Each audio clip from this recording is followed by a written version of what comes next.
Hello, अस्सलाम वालेकुम। कैसे हो आप सब? उम्मीद करती हूँ आप सब बिल्कुल ठीक होंगे। Sorry for late video posting. Actually मैं अपनी ट्रिप से आने के बाद कुछ दिनों के लिए अपनी अम्मी के घर चली गई थी, जिसकी वजह से मैं वीडियो पोस्ट नहीं कर पा रही थी क्योंकि मुझे वहाँ पे भी थोड़ा वक्त देना था। तो और ये वीडियो है 20 फरवरी का, आई थिंक। हाँ, 20 फरवरी को ही हम गए थे। तो ये आज मैं दिल्ली जा रही हूँ और अपनी बहन के पास। आगे आपको देखने को मिलेगा मैं दिल्ली से कहाँ कहाँ गई, कहाँ कहाँ मैंने घूमा, क्या क्या मैंने देखा, क्या क्या मैंने किया, कितना ज़्यादा ठंड था, कितनी ज़्यादा गर्मी थी, सब कुछ आगे आपको पता चलने वाला है। तो ये 20 फरवरी के मॉर्निंग का क्लिप है जो मैं रेडी हो रही थी एयरपोर्ट के लिए। तो मैंने ये सिंपल सा एक सूट पहना था। यहाँ पे मैं हेयर कॉम कर रही हूँ और ज़्यादा कुछ नहीं किया, बस हल्का हल्का सा मैंने स्ट्रेटनिंग किया क्योंकि फिर उलझ जाते हैं मेरे बाल, इसलिए ज़्यादा कुछ नहीं किया। नॉर्मली मैंने कोम करके हल्का सा स्ट्रेट करके उसे ऐसे ही रहने दिया क्योंकि आगे चल के ये और भी ज़्यादा उलझेगा जितना जो भी कर लूँ।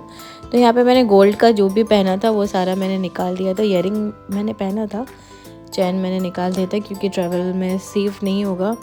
खामखा एक डर सा रहता है कि गले में या फिर कानों में जो भी होता है, फिर भी मैंने कानों में पहन रखा था।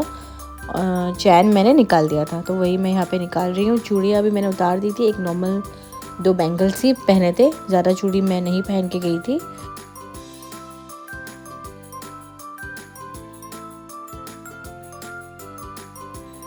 तो यहाँ हम घर से निकल गए थे और ज़्यादा कुछ मैंने शूट नहीं किया था क्योंकि मुझे एज़ यूजुअल लेट हो ही जाता है। मुझे डर होता है कि कहीं मेरी वजह से फ़्लाइट मिस ना हो जाए क्योंकि ट्यूसडे था और ऑफिस टाइम भी था। हमारा फ़्लाइट 12:30 था और हम 9:30 को घर से निकल गए थे। फिर भी हमें आगे चल के बहुत ज़्यादा ट्रैफिक का सामना करना पड़ा। उसके बाद हम एयरपोर्ट पहुंच गए थे और 10:30 या 10:45 तक बोर्डिंग करने के बाद हम ऑलमोस्ट 1 आवर बैठे भी थे एयरपोर्ट में। अब उस तरफ में ज़्यादा बैठ जाएं तो ज़्यादा बेहतर होता है क्योंकि अगर फ़्लाइट मिस हो गया तो फिर बहुत दिक्कत हो जाता है।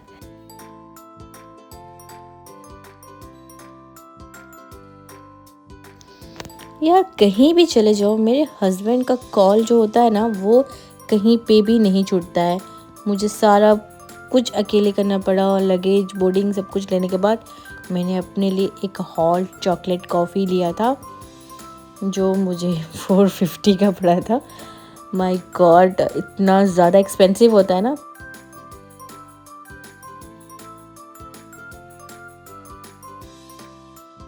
तो यहाँ पे हमारा बस आ गया था जो हमें फ़्लाइट तक लेके जाने वाला था। फिर हम फ़्लाइट में बैठ गए थे, फिर हमें बहुत ज़्यादा भूख भी लगा। फिर हमने कप्पा नूडल्स खाया जो आप समझ ही सकते हैं कैसा लगता होगा, ये मजबूरी में खाना पड़ा। तो यहाँ पे ना हमें एक क्यूट सा बेबी भी मिला था जो हमें बार बार देख रहा था और वो माशाल्लाह इतना क्यूट था।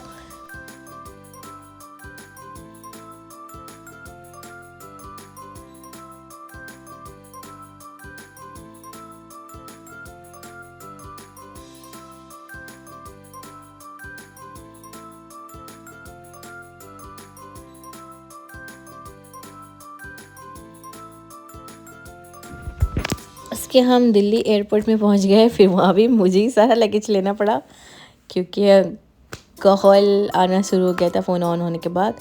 फिर मैं थोड़ा देर वॉशरूम गई और थोड़ा फ्रेश हो गई। उसके बाद हम निकल गए थे बाजी के घर के लिए जो है फरीदाबाद में। तो हमें वहाँ पे 1.5 आवर लगा था एयरपोर्ट से फरीदाबाद जाने में। और जो खुशी है ना अपनी बहन से मिलने की, वो अलग ही लेवल का होता है। वो मैं अभी भी बात कर रही हूँ ना तो मुझे गूज़बम्स आ रहे हैं कि वो एक्साइटमेंट, वो खुशी अलग ही होती कि आज मैं मेरी बहन से मिलने वाली हूँ। क्योंकि इतना दूर होने में वो बहुत बहुत दिन लग जाता है मिलने में, और इत्तेफाक में इस बार उनसे 4 मंथ की डिस्टेंस में मिल रही हूँ, वरना पहले 1 ईयर हो जाता था मिलने बाजी से। तो यहाँ पे हम उनके सोसाइटी में आ गए थे और बाजी हमारा नीचे वेट कर रही थी। उनको भी बहुत ज़्यादा एक्साइटमेंट था कि हम आ रहे हैं।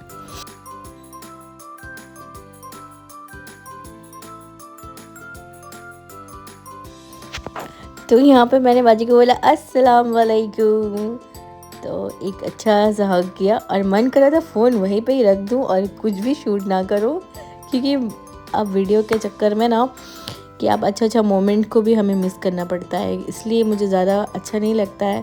शुरुआत कर भी देती हूँ तो फिर लगता है कि छोड़ो, रहने दो, थोड़ा वक्त बिताती हूँ, क्योंकि फिर आगे चल के ये फिर वीडियो के लिए मैं अपना वक्त नहीं बिता पाती, ज़्यादा शूट नहीं करना चाहती रहती हूँ, ज़्यादा से ज़्यादा अवॉइड ही करती हूँ फ़ोन को।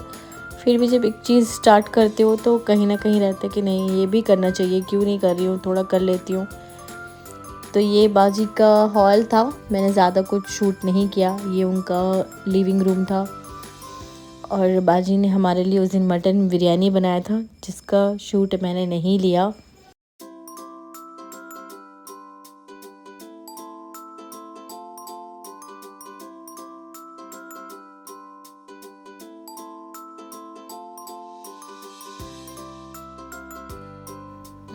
और ये मेरी बहन का ख़ुद का फ्लैट है वहाँ पे, वो लोग प्रॉपर सेटल हो गए हैं वहाँ पे। तो रात में खाना खाने के बाद हम थोड़ी देर वॉक करने के लिए आए थे नीचे, क्योंकि हाँ रज़ा पहली बार गए थे, मैं तो यहाँ पे सेकंड टाइम था मेरा ये। वैसे दिल्ली तो मैं बहुत बार गई हूँ, पर घर लेने के बाद ये सेकंड टाइम था मेरी बाजी के घर पे। तो यहाँ पे थोड़ी देर हम बैठे, बातें किए, थोड़ा घर वालों से बात किए, थोड़ा हम खुद भी जो भी बातें करना था बात किए, थोड़ा फ्रेश हवा खाए। उसके बाद हम चले आए थे ऊपर। और मैं यहाँ पे बता रही हूँ कि बाजी का 5th फ्लोर पे घर है, वो देखिए। तो ये जो एरिया है ना, यहाँ पे जब मैं बाजी के घर गई थी इसके पहले, जो मैं बहुत ज़्यादा दिन रही भी थी वहाँ पे, तो ये वाला जगह जो है ना बहुत ही ख़ास जगह है। यहाँ पे मैं बहुत ज़्यादा से ज़्यादा वक्त यहाँ पे गुजारती थी, क्योंकि ये जगह मुझे बहुत अच्छा लगता था। तो यहाँ पे बच्चे खेल रहे थे और हम वापस जा रहे थे ऊपर, क्योंकि हमें सोना था और सुबह उठ के कहीं जाना था। और मैं कहाँ जा रही हूँ, वैसे तो बहुत सारे लोगों को पता है मैं कहाँ गई थी, पर जिन लोगों को नहीं पता है मैं उन्हें आगे चल के बताने वाली हूँ कि कितना ज़्यादा मज़ेदार था वो ट्रिप जो मैं गई थी। बहुत ही ज़्यादा अच्छा लगा। मंजिल से ज़्यादा, वो कहते हैं ना सफ़र ज़्यादा अच्छा होता है, तो वो ज़्यादा अच्छा रहा था, सफ़र ज़्यादा अच्छा रहा था। मंजिल तो वो तो उसकी तो कोई कहने की बात ही नहीं है, क्योंकि लेकिन सफ़र भी बहुत ज़्यादा अच्छा था। तो जब हम घर आए थे तो माशाल्लाह बाजी ने रूम इतना अच्छे से सजा रखा था, वो हमेशा करती हैं, लेकिन ये बच्चा देखो सारा बिगाड़ के रख दिया। और फिर वहाँ से आने के बाद हम सो के सुबह उठ गए थे, हम 3 o'clock में उठे थे, क्योंकि हमें अर्ली मॉर्निंग निकलना था। तो इसके बाद मैं आपको बताऊँगी मैं कहाँ जा रही हूँ। तब तक के लिए अल्लाह हाफ़िज़।